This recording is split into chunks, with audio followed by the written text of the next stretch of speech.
Udaipur Shah DFC ব্যাংকের branch manager Suman বিশ্বাসের বিরুদ্ধে ডিএফসি ব্যাংকের ম্যানেজার সুমন বিশ্বাসের বিরুদ্ধে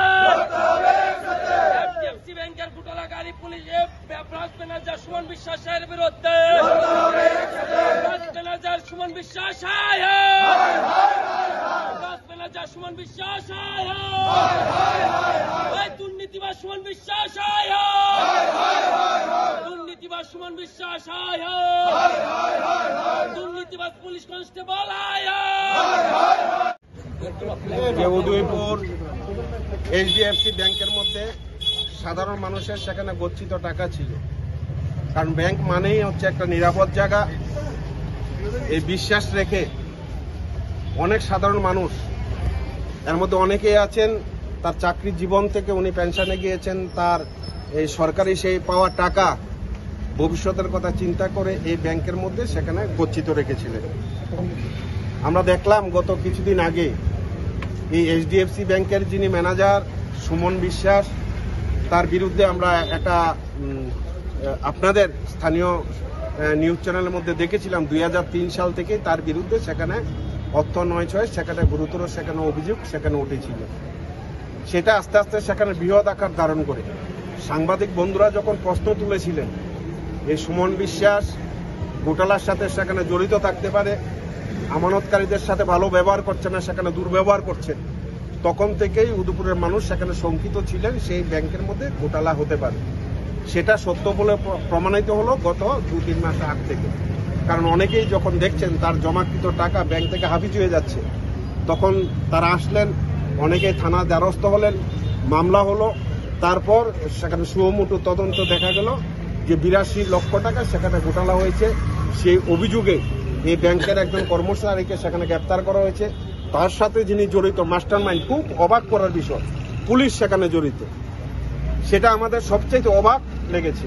আজকে ব্যাংক কর্মচারী যারা ব্যাংকের টাকা লেনদেনের সাথে যারা জড়িত, তারা যদি অভিযুক্ত হন সেখানে সেটা এক ব্যাপার, তাদের মাধ্যমে টাকা লেনদেন হচ্ছে, নয়চয় হতে পারে, টাকা আত্মসাৎ করেছেন, এটা হতে পারে, কিন্তু সেখানে পুলিশ সেখানে কিভাবে সেখানে জড়িত হচ্ছে?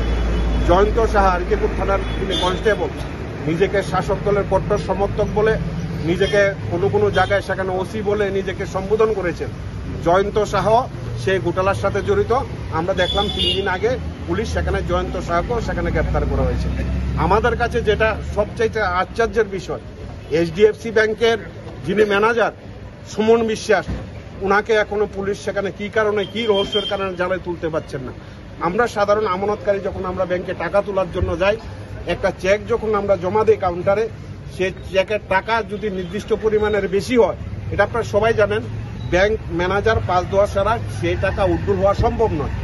তাহলে এই ব্যাংকের মধ্যে 82 লক্ষ টাকা, গতকালকে বিভিন্ন চ্যানেলের মাধ্যমে দেখলাম সেই যারা গোয়েন্দাগিরি করেন সাংবাদিক বন্ধুরা, তারা তাদের মতন করে তদন্ত করে দেখছেন যে টাকার পরিমাণ 2 কোটি টাকা সেখানে ছাড়িয়ে যাবে।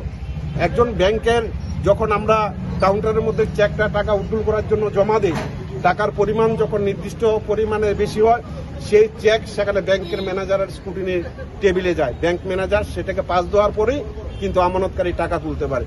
তাহলে এত লক্ষ টাকা হাফিজ হয়ে গেল, লক্ষ লক্ষ টাকা, সেখানে প্রায় কোটি টাকার উপর, সেখানে 2 কোটি টাকার উপর, অথচ ব্রাঞ্চ ম্যানেজার কিছুই জানেন না। সেটা আমাদের মানতে হবে। আমাদের সেখানে পরিষ্কার সেখানে যে দাবি, আমরা দাবি করতে চাই, এই যারা আমানতকারী, যাদের টাকা হাফিজ করা হয়েছে, সেটাকে ব্যাংক দায়িত্ব সহকারে তাদের টাকা ফেরত দিতে হবে, এবং যারা যারা এই ঘটনার সাথে জড়িত সেখানে আরো কঠোর তদন্ত করে। আমরা জানি কিছু কিছু লোককে বাঁচানোর জন্য একটা খেলা হতে পারে, কারণ যিনি আরকেপুর থানার যিনি কনস্টেবল, উনি কট্টর সেখানে শাসক দলের অনুগত সৈনিক, কিছু কিছু জায়গায় নিজের ক্ষমতা বলে নিজেকে ওসি বলে সম্বোধন করেছেন। কাজে সে সমস্ত লোককে বাঁচানোর জন্য তদন্তের শাসক দলীয় ঢিলেমি থাকতে পারে। আমরা পরিষ্কার বলতে চাই, কোনো ঢিলামিতে সেখানে কাজ চলবে না, তদন্ত সঠিক পথে হতে হবে, এবং ব্রাঞ্চ ম্যানেজার যদি সেখানে জড়িত হয় বা ব্রাঞ্চ ম্যানেজার সেখানে ছাড় দেওয়া চলবে না। এর বাইরেও যারা সেখানে জড়িত, প্রত্যেকের আইনের আওতায় এনে তাদের শাস্তি বিধানের ব্যবস্থা করতে হবে, এবং প্রত্যেকটা আমানতকারীদের শুধু টাকা ফেরত নয়, তাদের প্রতি যে অমানসিক অত্যাচার, মানসিক টর্চারিং করা হয়েছে, তাদের এই অনৈতিক কাজের জন্য তার দায় নিয়ে ব্যাংক কর্তৃপক্ষকে